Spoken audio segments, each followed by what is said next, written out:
वाले कई मुस्लिम मुलाजिमीन को नौकरी से निकाल दिया और उनसे यह कहा कि आप 5 अगस्त के बाद आइए। अब आप अंदाज़ा लगाइए कि ये हमारे मुल्क के आइन के ख़िलाफ़ है। हमारा मुल्क का आइन इस बात की इजाज़त नहीं देता कि आप मज़हब के नाम पर किसी से डिस्क्रिमिनेशन करें, नाइंसाफ़ी करें।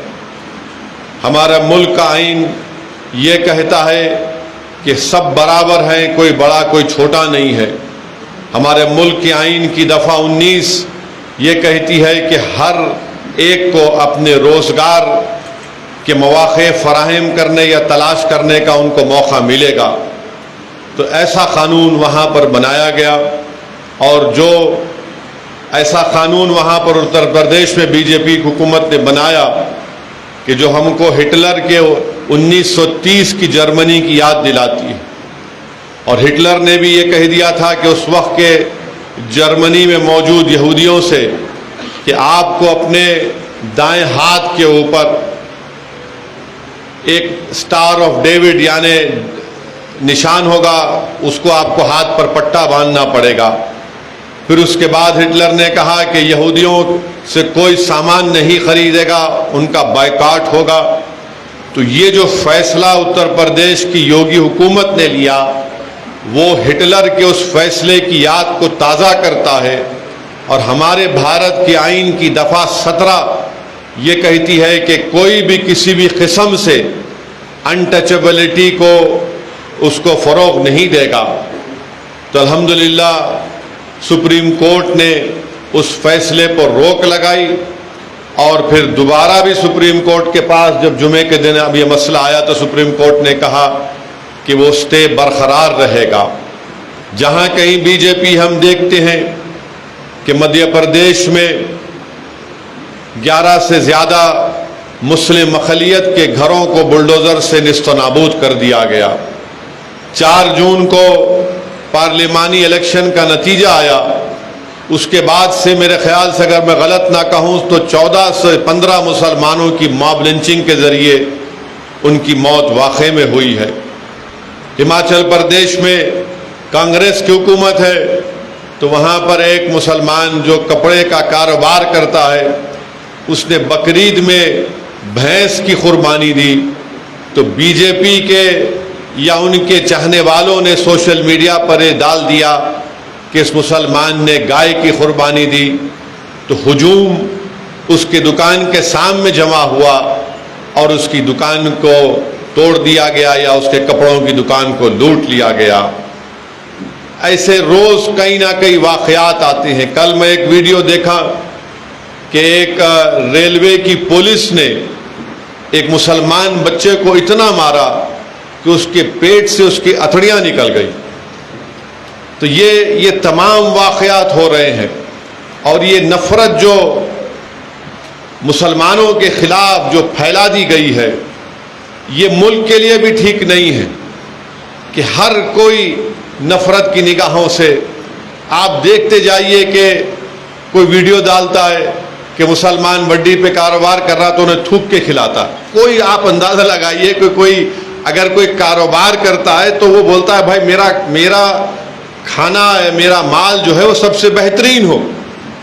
मगर वीडियो एक डाल दी गई। एक वीडियो एक यहाँ पर तेलंगाना के यही संघ परिवार के लोग हैं, एक वीडियो डाले कि तेलंगाना में एक भगोना है उसमें क्या बोलते हैं आप, वो आदमी तेल डाल रहा है या कुछ डाल रहा है तो बोले नहीं पेशाब कर रहा। वो वीडियो डाले तो मैं माजिद हुसैन को बोला कि माजिद हुसैन जाकर फिर पुलिस में कंप्लेन की, FIR हुआ तो उसके बाद वो वीडियो हट गया। बहरहाल हर तरह से ये कोशिशें की जा रही हैं कि किसी न किसी तरह से ये नफ़रत के माहौल को और मजबूत किया जाए। हमारी कोशिश ये होनी चाहिए कि हम सबसे पहले अपने हौसलों को बुलंद रखें, हम बुज़दिली को अपने क़रीब आने ना दें और हम क़ानून का इस्तेमाल करते हुए इस तरह की ताकतों से हमको मुकाबला करना है। और साथ ही साथ मैं आपसे अर्ज़ कर रहा हूँ कि भारत के मुसलमानों को ये बात सोचना पड़ेगा कि आखिर इस पार्लियामेंट के इलेक्शन में जहाँ पर हमारे बैकवर्ड क्लास के लोग और अपर कास्ट के लोगों की उनकी नुमाइंदगी बराबर हो चुकी है। अब किसी समुदाय की या किसी मजहबी समुदाय की अगर नुमाइंदगी 4% है, 14% मुसलमानों की आबादी है, तो सिर्फ 4% जीत कर गए हैं। ये बात भी हमको सोचना है। महाराष्ट्र में एक इम्तियाज जलील एमपी थे, और महाराष्ट्र में चाहे कांग्रेस हो, उद्धव ठाकरे की शिवसेना हो या शरद पवार की एनसीपी हो, इन्होंने 48 लोकसभा की सीटों में से एक भी मुसलमान को टिकट नहीं दिया। एक इम्तियाज जलील था तो सब मिल गए, चाहे कांग्रेस हो, शरद पवार हो, उद्धव ठाकरे हो, शिंदे हो, फडणवीस हो, सब मिलके बोले कि दूसरे पार्लियामेंट की सीटों में जो होगा देखा जाएगा, मगर यहां से इम्तियाज जलील ना जीते। और हमने देखा कि इम्तियाज जलील को मिलकर इन्होंने उनकी कामयाबी को रोक दिया। उसके बाद क्या हुआ, महाराष्ट्र में कोल्हापुर में मस्जिद के ऊपर चढ़कर मस्जिद को नुकसान पहुंचाने की कोशिश की गई, और फिर मस्जिद के अंदर नुकसान पहुंचाया गया, बेहुरमती की गई। और सबसे पहले आवाज़ उठाने वाले कौन? मजलिस इत्तेहादुल मुस्लिमीन के। मैं मजलिस के कोल्हापुर के जिम्मेदारों का शुक्रिया अदा करता हूं कि उन्होंने जैसे उनको मालूम हुआ सबसे पहले वहां पर जाकर उन्होंने एसपी और कलेक्टर से मुलाकात की, पुरजोर एहतजाज किया। और वहां पर किसका एमपी है? कांग्रेस का एमपी है कोल्हापुर में। अखबारी रिपोर्ट ये कहते हैं कि उन्हीं के करीबी लोगों ने वहां पर ये हरकत की। उस मस्जिद के करीब जो मुसलमानों के घर थे, उसमें घर में घुसकर जेवर को लूट लिया गया, और ये कहा गया कि नहीं, ये इलीगल इंक्रोचमेंट है गवर्नमेंट के लैंड के ऊपर, जबकि दूसरी जगह पर है। तो कोई ना कोई वाकयात हमारे वतन अजीज में बराबर मुसलमानों को परेशान करने के लिए किए जा रहे हैं। और फिर एक नई बात कही गई पार्लियामेंट में कि झारखंड में बांग्लादेशी घुस के आ गए। मैंने मेरे को समझ में नहीं आया कि भाई झारखंड का बॉर्डर बांग्लादेश से नहीं लगता है, झारखंड का बॉर्डर ही नहीं है बांग्लादेश से, तो कहां से आ गए? क्या उड़ के आ रहे, या कोई अजिन्नात है कि आके वहां से उड़ के यहां पे आ रहे? उनको अगर आने का है तो या तो बांग्लादेश से आना पड़ेगा, सीमांचल से, या फिर बंगाल से, या फिर आसाम से। झारखंड का तो बॉर्डर ही नहीं है। नहीं, वहां पर जाकर आदिवासियों के पॉपुलेशन को कम कर रहे। कैसा कम कर रहे भाई? हुकूमत आपकी है, बीएसएफ आपकी है, एसएसबी आपकी है, मगर ये बोल देना कि पहले बोलते थे कि घुस के आ रहे। अरे घुस के आके जो हमारी फौज को मार रहे हैं वो जम्मू में हो रहा है। 2021 से लेकर अब तक 50 से ज्यादा हमारे सिपाहियों को पड़ोसी मुल्क पाकिस्तान से दहशतगर्द घुस के आकर मार रहे हैं। आज भी आप देखेंगे, मैं पढ़ा आते आते कि एलओसी पर हमारे एक बहादुर सिपाही को उसकी मौत हो गई। अरे ये बीजेपी वाले नाम क्यों नहीं ले रहे आजकल पाकिस्तान का? नाम लो पाकिस्तान का, पाकिस्तान से दहशतगर्द आ रहे हैं। डोडा में जो, जम्मू में जो आकर हमारे सिपाहियों से मतभेड़ हुई और हमारे सिपाहियों की मौत हुई, एक नौजवान मेजर मारा गया, वो तो हमारे एलओसी से बहुत दूर है, लाइन ऑफ कंट्रोल से बहुत दूर है। अंदर कैसा आ गए डोडा में? तो बीजेपी इस पर बात ही नहीं करती। बेरोजगारी नौजवानों का मुकद्दर बन के रह गया, बल्कि जो आदादो शुमार ये बता रहे हैं कि हमारे मुल्क में से लाखों नौजवान हैं जो नौकरियों की तलाश भी नहीं कर रहे हैं, क्योंकि मालूम नौकरी नहीं मिलने वाली। तो ये बीजेपी आज भी उसी तसव्वुर में है कि हम ये करेंगे, और तरफे तमाशा ये है कि हम जिसके साथ हैं, जिनको वोट देते हैं, बीजेपी को आप हराओ, हम वोट दे रहे, मगर वो जो हम पे मसाइब और मुश्किलात के पहाड़ तोड़े जाते, जबान तक हिलाने के लिए तैयार नहीं। ये कब तक नहीं हिलाएंगे जबान? आप बोलना पड़ेगा ना। हम तो कोई भैंस नहीं है कि सिर्फ आप हमारा दूध निछार कर, दूध पी के मले खा के चले जाएंगे। हमको एटीएम की मशीन तो नहीं है कि आप आए और बोले कि देखो हराना है, वोट लो हमारा, फिर उसके बाद गायब। रोकना पड़ेगा आपको इन लोगों को। क्यों ऐसा हो रहा है? ये क्या वजह है इसकी? तो फिरका परस्ती इतनी हमारे मुल्क में बढ़ चुकी है, खास तौर से जो नफरत मुसलमानों के खिलाफ तैयार की गई है वो बरसों रहने वाली है और इसका खात्मे के लिए कोई बात ही नहीं करने वाला है। सब बात करेंगे, बड़ी बड़ी मीठी बात करेंगे। अरे भाई, जहर को कैसे रोका जाएगा? कौन सा तिर्याक आपके ने बताओ हमको कि इससे कैसे उसको रोका जाएगा? तो इसलिए मेरे अजीज दोस्तों और बुजुर्गों, ऐसे वक्त में बहुत जरूरी है कि मुसलमान अपनी सियासी क़ियादत को मजबूत करें, मुसलमान अपने वोटों से अपने सियासी नुमाइंदों को कामयाब करें। कोई बुरी बात नहीं है, कोई बुरी बात नहीं है जब मैं मुसलमानों की सियासी लीडरशिप की बात करता हूं तो लोग मेरे को बोलते फिरका परस्ती बढ़ेंगी। कहां बढ़ेंगी फिरका परस्ती? आज कांग्रेस की हुकूमत है, रेड्डी है ही नहीं है।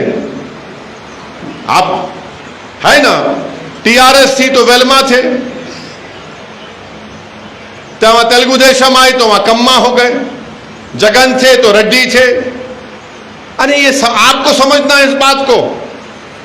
मगर अगर हम इस सिर्फ तहफ़्फ़ुज़ ज़हनी का शिकार हो जाएंगे, अरे नहीं नहीं असदुद्दीन ओवैसी तो बोलते, भाई उनकी बात सुनने में अच्छा लगता, मगर गांव का इलाका, मेरे भाई गांव हो शहर हो सब हो रहा है एक जगह पर। उसको रोकने का एक ही तरीका है कि अपने आप को लीडर बनाओ, या नहीं तो किसी को अपना लीडर बनाओ, अपनी जमात को मजबूत करो।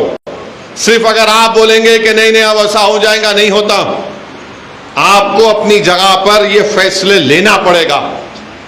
हम भी चाहते हैं फिरका परस्त ताकतों को शिकस्त हो, मगर शिकस्त तो हो रही है, सीट कम हुई है, मगर हमारी सीटें बढ़ी नहीं रही है। बीजेपी के सीट तो कम हुए, हम तो वही 4% पर है। अगर आप देखेंगे इस पार्लियामेंट के इलेक्शन में बीजेपी को 36% वोट मिला, 2019 से सिर्फ 1% वोट कम मिला उनको, 1% सिर्फ। और सबसे ज्यादा वोट कहीं पर बीजेपी के खिलाफ दिया गया पूरे मुल्क में, किसी का नाम निकाल कर देखा जाए तो मुसलमान है। मगर आपके नुमाइंदे कामयाबी नहीं हो रहे हैं पार्लियामेंट में, सिर्फ 4% यानी 24 या 25 जीत कर गए हैं। और ना महाराष्ट्र में कोई मुसलमान एमपी, ना कर्नाटका में कोई मुसलमान एमपी, ना राजस्थान में, ना छत्तीसगढ़ में, ना मध्य प्रदेश में, ना दिल्ली में। ऐसे कई रियासतें हैं जहां पर 14% आबादी का किसी भी पार्टी से कोई, अच्छा इस बार तो कांग्रेस ने भी टिकट कम दिए, इस बार समाजवादी ने टिकट कम दिए, इस बार टीएमसी ने भी टिकट कम दिए। तो ये हालात हैं, ये सच्चाई और हकीकत मैं आपके सामने बयान करने आया हूं। बहरहाल मेरी आपसे गुजारिश है कि कोड़ंगल में आप मजलिस को मजबूत करिए, और हम भी चाहते हैं कि तेलंगाना पुरअमन रहे, और तेलंगाना को पुरअमन रखने के लिए तेलंगाना और तरक्की करे, इसके लिए मैंने पहले भी कहा असेंबली इलेक्शन के बाद कि हम चीफ मिनिस्टर रेवंत रेड्डी की तेलंगाना की अमन के लिए, तेलंगाना की तरक्की के लिए हम उनका साथ देने को तैयार हैं। और हुकूमत की भी जिम्मेदारी है कि वो इन चीज़ों का नोट लें। हुकूमत की भी जिम्मेदारी है, पुलिस में खैर हुकूमत जिसको रखना चाह रखे, उनका इख्तियार है, उनका प्रेरोगेटिव है, मगर आप देख कर रखिए। आपको मालूम कि तेलंगाना में कौन से ऐसे इलाके जात हैं। अब मिसाल के तौर पर मेदक में, कौन सी मेदक टाउन में, मेदक टाउन में वहां पर एक मंसूबाबंद तरीके से हमला हुआ।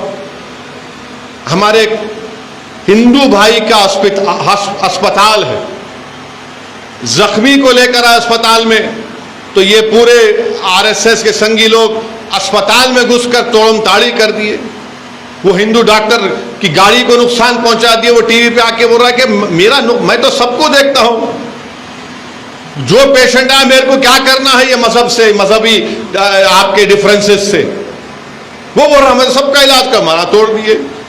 फिर वहां से कौसर साहब फौरन पहुंचे वहां पर, मैं बात किया, फिर जख्मियों को हम वहां से असरा हॉस्पिटल ला कर रखे, इलाज करवाए लोगों का।